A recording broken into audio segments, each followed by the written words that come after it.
먼저 구약성경 예레미야 33장 14절에서 16절 말씀입니다. 구약성경 1107쪽입니다.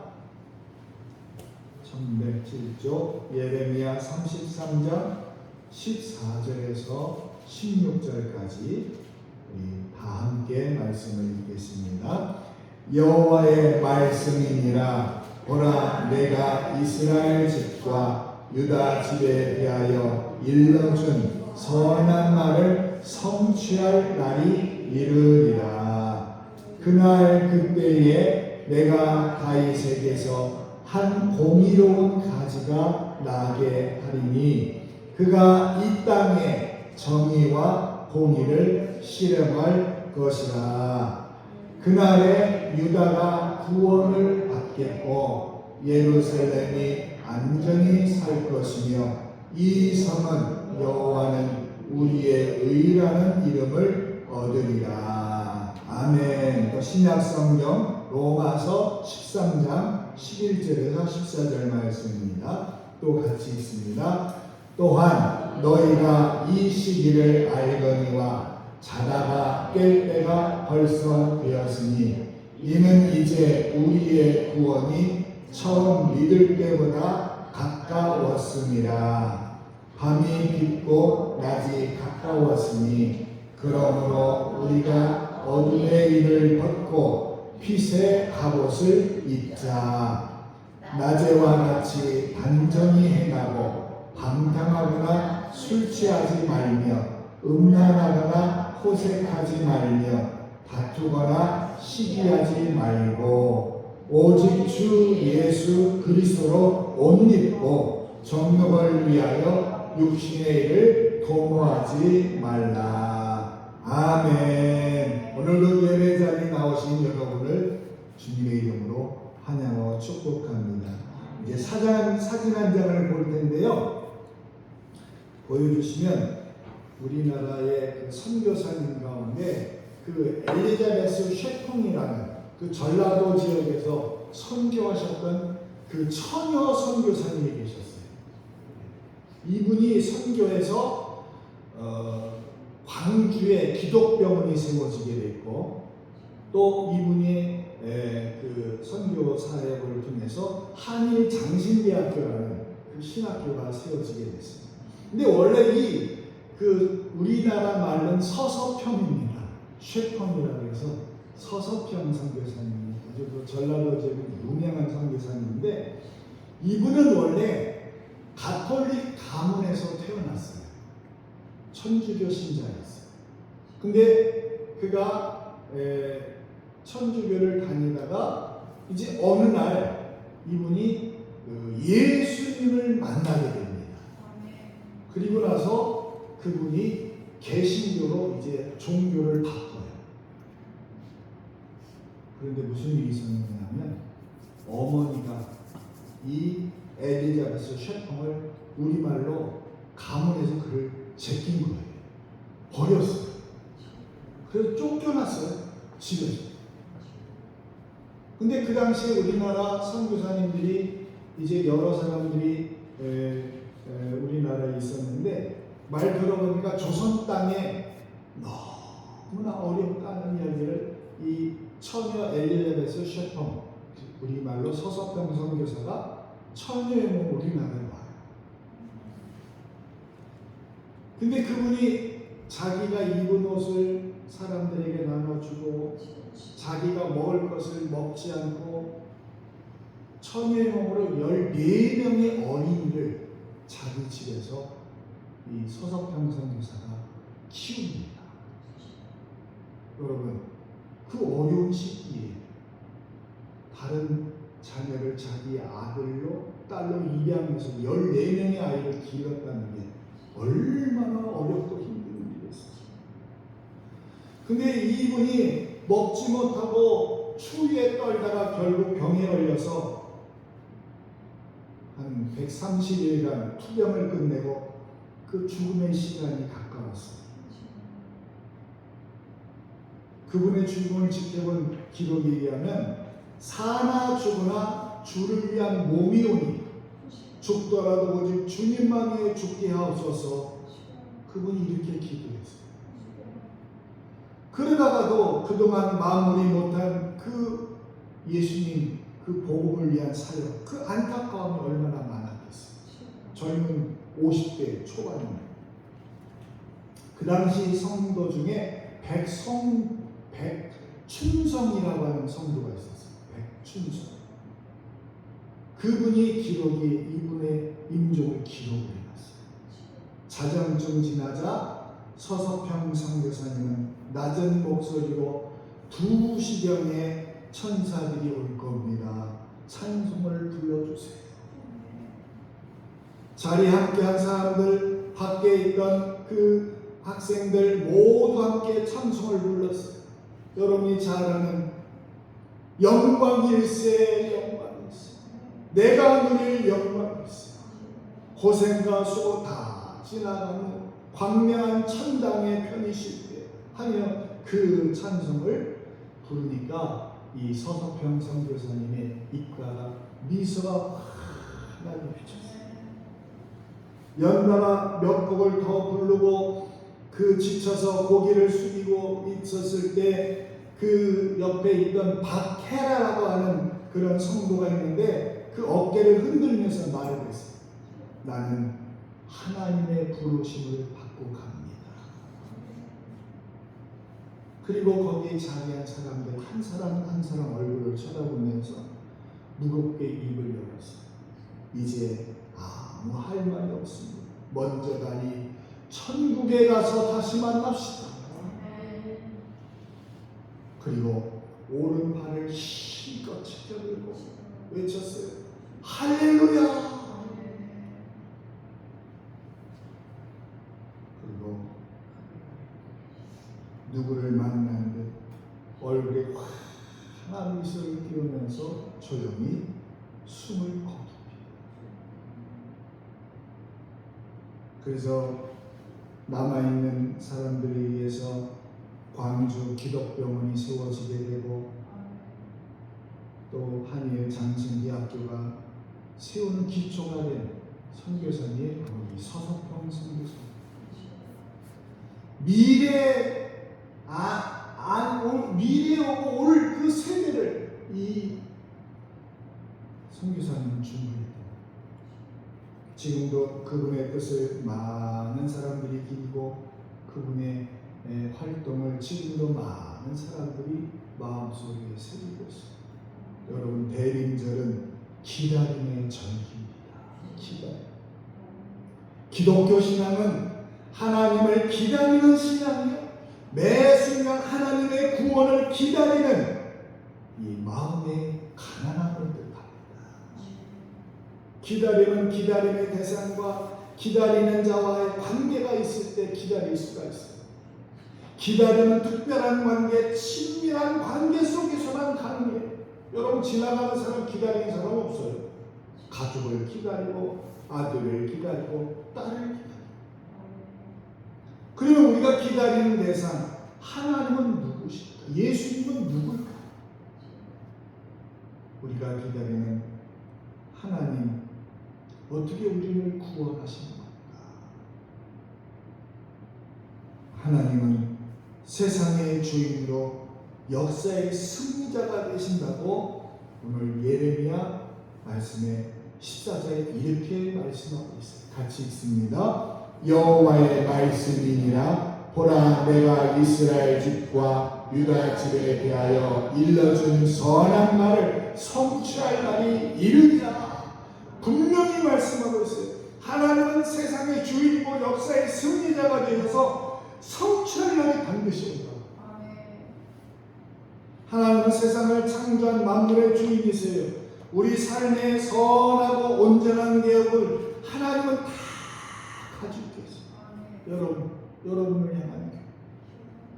우리를 둘러싼 현실 가운데 하나님의 섭리는 보이지 않는 것 같아도, 인도하심은 없는 것 같아도, 약속하심은 심해진 것 같아도, 그러나 하나님은 세상의 참된 주인으로 만물은 그분 안에서 비로소 온전하게 되고 일러준 이스라엘 집과 유다 집에 위하여 일러준 말, 하나님의 이 선한 말을 반드시 성취할 날이 온다고 말씀하고 있습니다.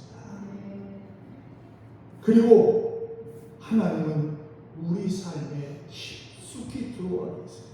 자, 15절 말씀 또 읽어봅니다. 그날 시작. 그날 그때에 내가 다윗에게서 한 공의로운 가지가 나게 하리니 그가 이 땅에 정의와 공의를 실현할 것이라. 아멘. 하나님은 우리 삶과 인간 역사에 초월하시거나 무관심하지 않으세요. 그분은 우리의 상황에 직접 관여하시고 개입하러 들어오신 분입니다. 그래서 예수님 말씀에 요한복음 1장 14절에 이런 말씀이 있거든요. 말씀이 육신이 되어 우리 가운데 거하시네 우리가 그의 영광을 보니 아버지의 독생자 영광이요 은혜와 진리가 충만하더라. 하나님은 우리의 어두운 죄악을 불주시며 고발하고 심판하고 그런 것을 개입하는 것이 전부가 아니라 세상을 회복시키고 죄인을 용서하시고 새롭게 하는데도 하나님은 공의와 정의로 실행할 것이라고 말씀하고 있습니다.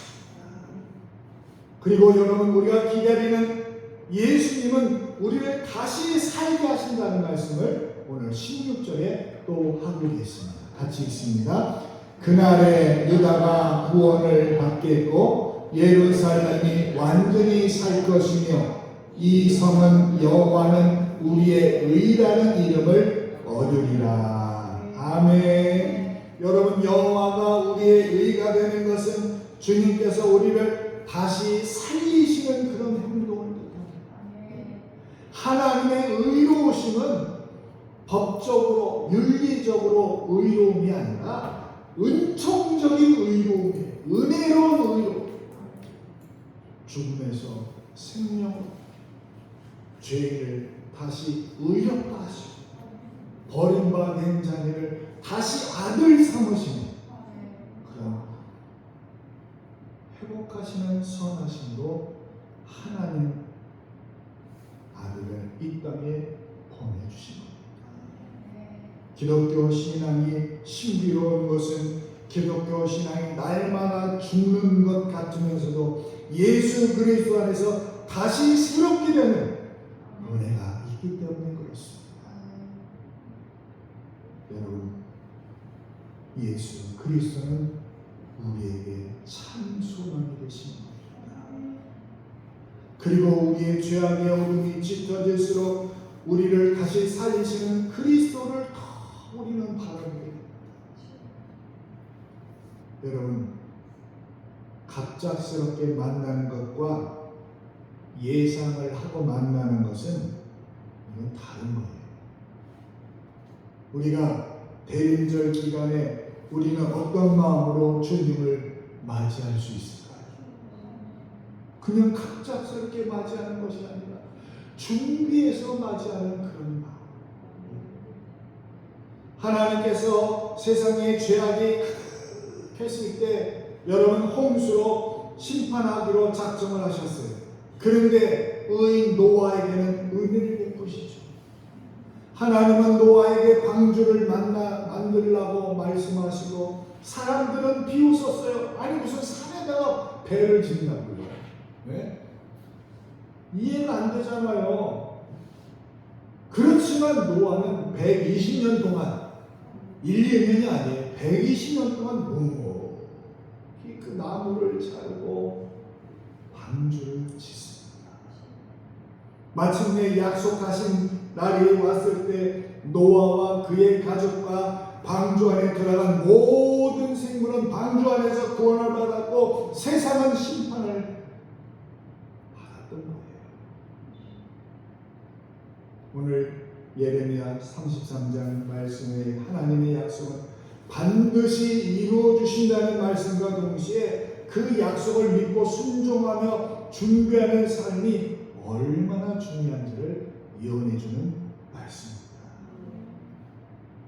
약속한 그날이 오기 전에 우리가 어떻게 살아야 할지, 대림절에는 우리 가운데 오신 예수 그리스도가 우리가 잊고 있던 삶의 참된 주인인 것을 다시 한번 되새기는 날입니다.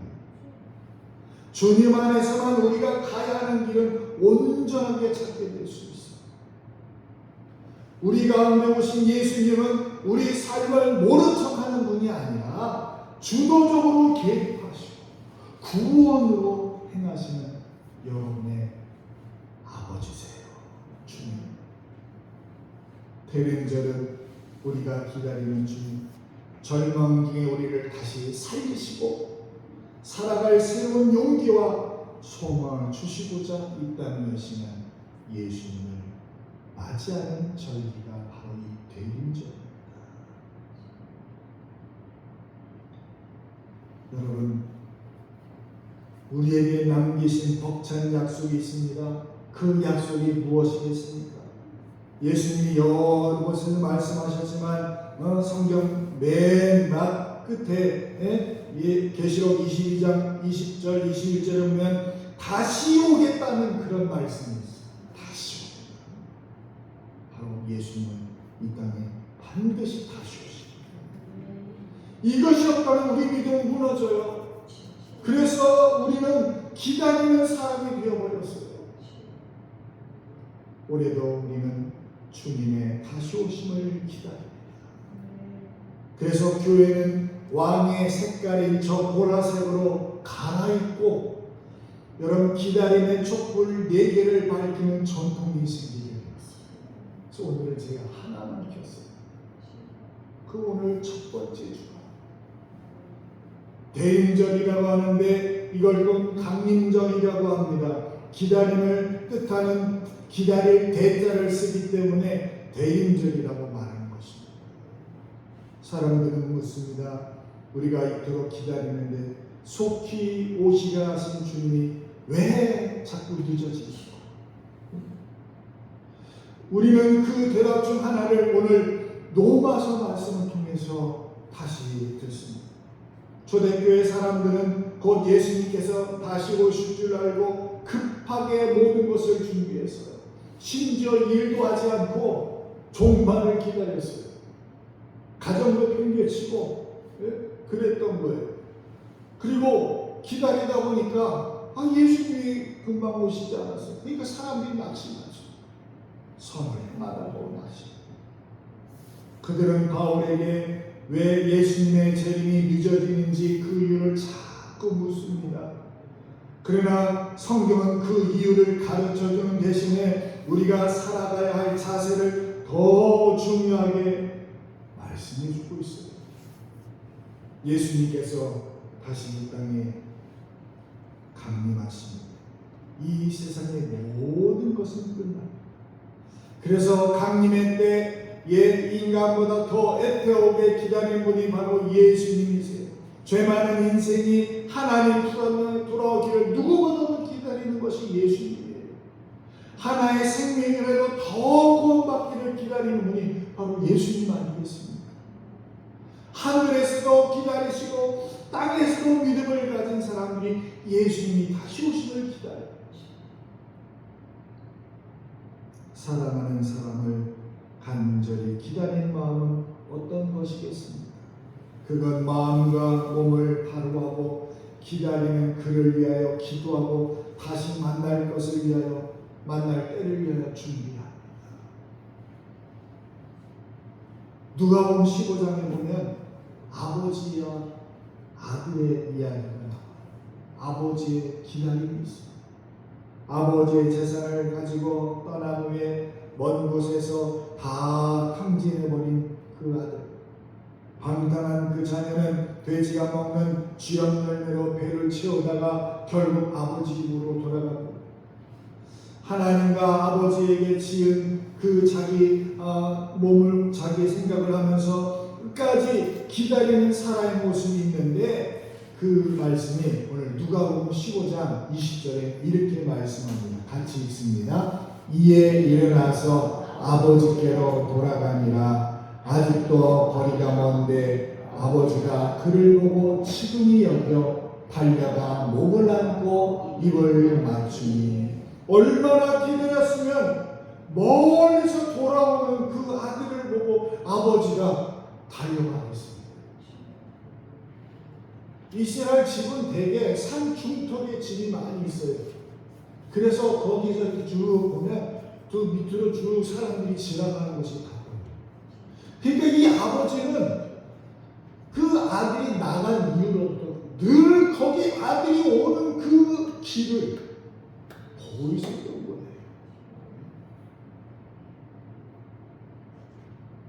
아버지와 아들이 헤어지면 누가 더 그리워하겠습니까?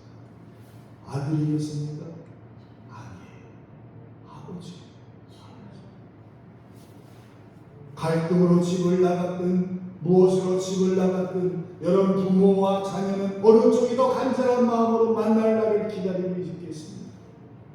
우리는 이 세상에 아들이냐 딸로 태어나서 나중에 아들과 딸을 낳고 기르는 존재로 변화됩니다. 부모와 자녀 중에 누가 더 애를 키우겠어요? 말로 비교할 수 없죠. 부모님의 마음이 더 간절합니다. 오늘 본문 말씀을 받은 로마 교회는 주님의 재림을 맞이하기 위한 긴박감으로 가득했습니다. 당시의 죄와 어둠의 시대가 깊어가면 깊어갈수록 거룩함과 빛의 세대가 가까워지는 법입니다. 여러분 어두울수록 빛의 시간이 가깝다는 건 아십니까? 온 세계를 지배하는 로마 제국, 그러나 그곳에는 이미 방탕과 술 취함과 음란과 시기와 같은 추한 일들이 사람들의 정신을 완전히 망가뜨리고 있었습니다. 예수 그리스도의 대림을 기다리며 믿음으로 굳게 서지 않으면 안 되겠다는 긴장감이 로마 교회를 덮고 있었어요.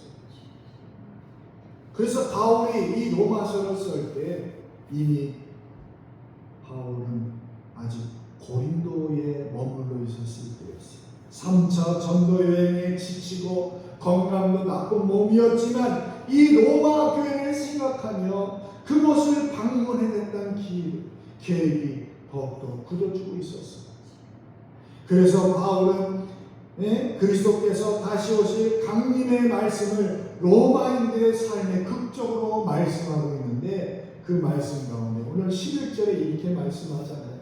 또 같이 읽습니다. 또한 너희가 이 시기를 알거니와 자다가 깰 때가 벌써 되었으니 이는 이제 우리의 구원이 처음 믿을 때보다 가까웠습니다. 아멘. 여러분 자다가 깰 때가 이미 됐어요.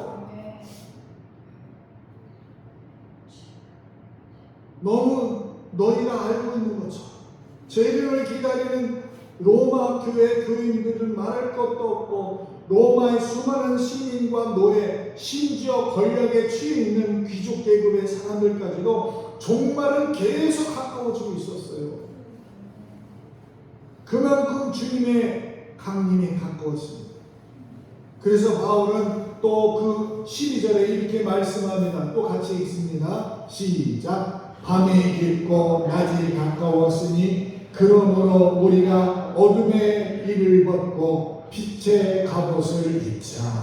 아멘. 바울은 로마인을 향하여 어둠의 일을 구체적으로 13절에 말씀하고 있어요. 방탕함과 술 취함, 이미 사람들이 이성을 잃고 죄악으로 향하는 발걸음을 멈추고 그래야 되는데 그런 지경이 이르렀어요. 음란과 호색은 정절을 상실하고 가정이 완전히 무너지는 그런 모습을 보여주는 대표적인 현상입니다. 다투거나 시기하는 것은 사랑을 잃어버린 사람들의 모습이에요. 증오가 쏟아지면 난폭한 행동을 사람들은 합니다. 은밀한 범죄를 계획하고 있습니다. 주님이 다시 오시는 때를 아는 지혜로운 사람은 주님의 대림을 맞이하기 위해서 이 어두움의 죄악을 버리고 빛으로 나오게 되어 있습니다. 이때 벗어날 것과 입어야 할 것이 있습니다. 벗는 것은 어둠의 일을 벗어버리는 일이고 입을 것은 빛의 갑옷이라고 오늘 성경은 말씀하고 있습니다. 오늘 이 시간에 예수님은 여러분에게 빛의 갑옷을 입혀주고 계십니다. 어둠의 옷을 벗고 이것은 우리가 해야 되는 일이고, 그리고 주님은 그때 우리에게 빛의 갑옷을 입혀주신다는 말씀. 그래서 오늘 14절에 사도 바울은 다시 우리에게 말씀합니다. 같이 또 있습니다. 오직 주 예수 그리스도로 옷 입고 정욕을 위하여 육신의 일을 도모하지 말라. 아멘. 여러분, 예수님으로 옷 입기를 원하십니다. 예수님으로 옷 입기. 그리스도로 옷 입는다는 말은 성도들의 성결한 삶에 초점을 맞춰주는 거예요. 주님의 대림을 기다리는 우리의 자신은 그 앞에 흠없이 서기 위한 노력으로 서로 이어져야 됩니다. 우리는 허물투성 인생입니다. 성미가 급하고 마음을 끌지 못하고 원수를 맺고 속된 생각에서 벗어나지 못하고 돈의 노예가 되고 게으르고 이기적이고 교만하고 이를 데 없는 삶을 사는 우리. 아무리 올바르게 살려고 애를 써도 여러 가지 이 일로 인해서 세상에 통파가 우리를 가만히 두지 않습니다. 우리는 하나님 앞에 여러분 결코 완전할 수 없는 피조물입니다. 거룩함과 성결함에 흠이 있는 사람입니다. 비록 온전한 성결을 유지할 수 없어도 강림하시는 예수님께서 이 흠을 덮어주시는 그 열매가 되어야 한다는 것입니다. 인생의 상처를 이겨내기 위하여 힘쓴 그 모습을 어루만져 주실 수 있을 만큼 그런 흠을. 마태복음 25장 1절 이하에 보면 신랑을 기다리는 10처녀가 있어요. 그런데 5은 등불과 함께 기름을 넉넉히 준비했어요. 근데 5은 기름을 조금만 준비했던 거예요. 신랑이 늦게 오자 불이 점점 힘이 켜지니까 그만 졸다가 잠이 듭니다.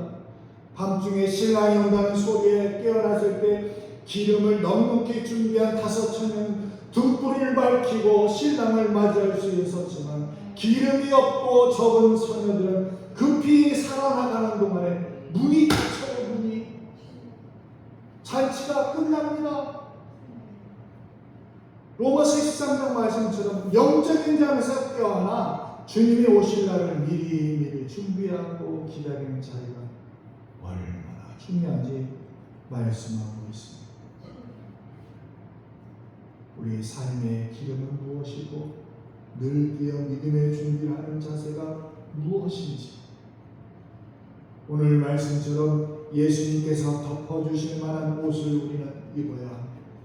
세상 풍조에 밀려 이리저리 흔들리며 육신의 일을 도모하다가 결국 주님 앞에 설 수 없다면 우리 삶은 아무런 소망이 없어요. 강림하실 예수님께서 우리의 흠을 어루만져 주시고 그래도 고생했다. 네가 나 때문에 했었다 하는 그런 일이죠.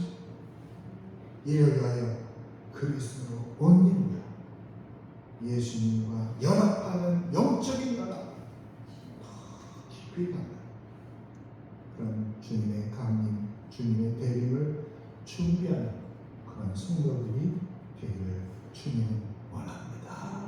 오늘 우리가 같이 찬양 부를 때에 주님 다시 오실 때까지 나는 이 길을 걸어간다. 우리 같이 찬양.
주의 영광 온 땅 덮을 때 나는 일어나 노래하리 내 사모하는 전에 온 세상 고조시라 내 사모하는 전에 영광의 왕의 주님 다시 오실 때까지 주님 다시 오실 때 나는 이 길을 가리라 나는 이 길을 가리라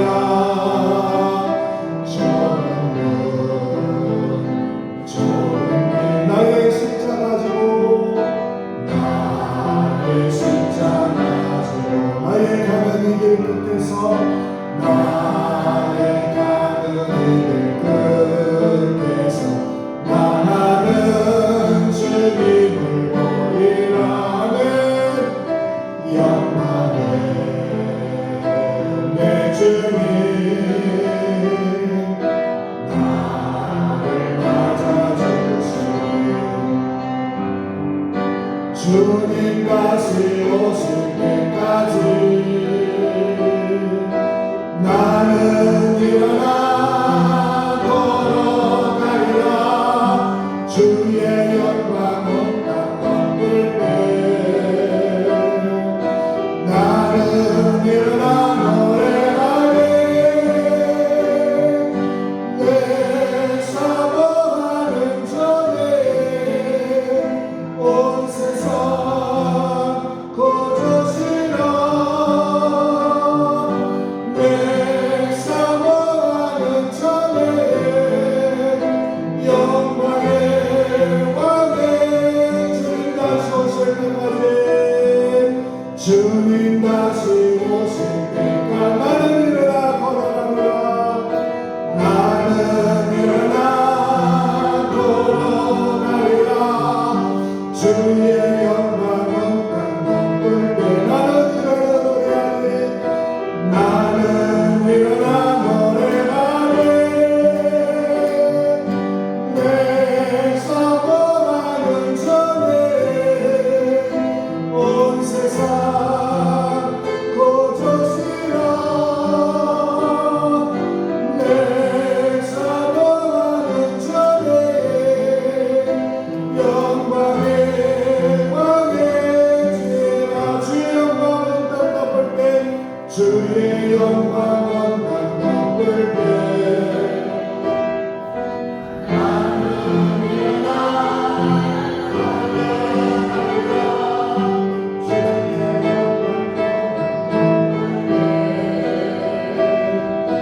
나는 일어나 노래하리 내 사모하는 전에 내 사모하는 전에 온 세상 고조시라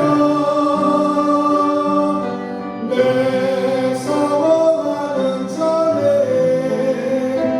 영광의 왕이시라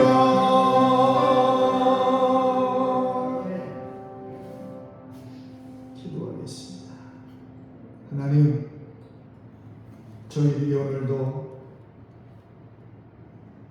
오늘 예레미야 말씀과 로마서 말씀같이 약속한 그날을 기다리며 주님의 음성을 다시 듣게 하시니 감사를 드립니다. 영적인 잠에 빠져있는 저희가 있다. 이 시간 회개합니다. 이 밤이 깊고 낮이 가까워지는 때에 저희가 어둠의 일을 벗어버리고 빛의 자녀답게 살아갈 믿음을 허락하여 주시옵소서.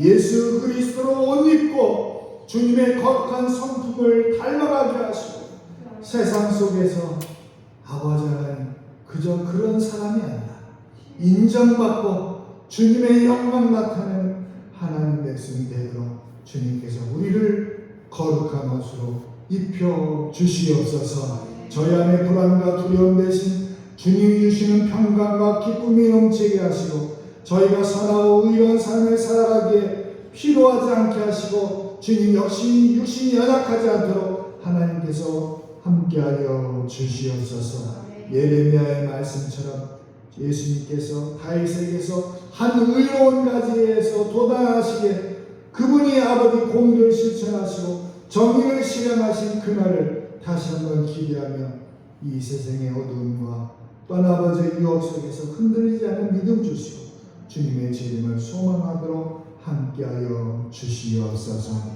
하나님께 오늘도 예물을 올려드립니다. 11제물을 구별하였습니다. 감사의 물을 올립니다. 우리의 마음과 모든 것을 올려드리오니 주여 기쁘게 받아 주시옵소서. 예수님의 이름으로 축복하며 기도하옵나이다. 아멘. 찬송가 60장 부른 후에 축도를 마칩니다.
이제는 우리 주 예수 그리스도의 은혜와 하나님 아버지의 무한하신 사랑과 성령의 위로하심과 충만하심과 강림하심의 역사 약속한 그날을 기다리며 슬기로운 다섯 처녀와 같이 주님 앞에 인정받고 하나님 잔치에 참여하는 성도가 되기를 소원하는 모든 슬기로운 주의 백성들 위해 영원히 함께 하시기를 축원하옵나이다.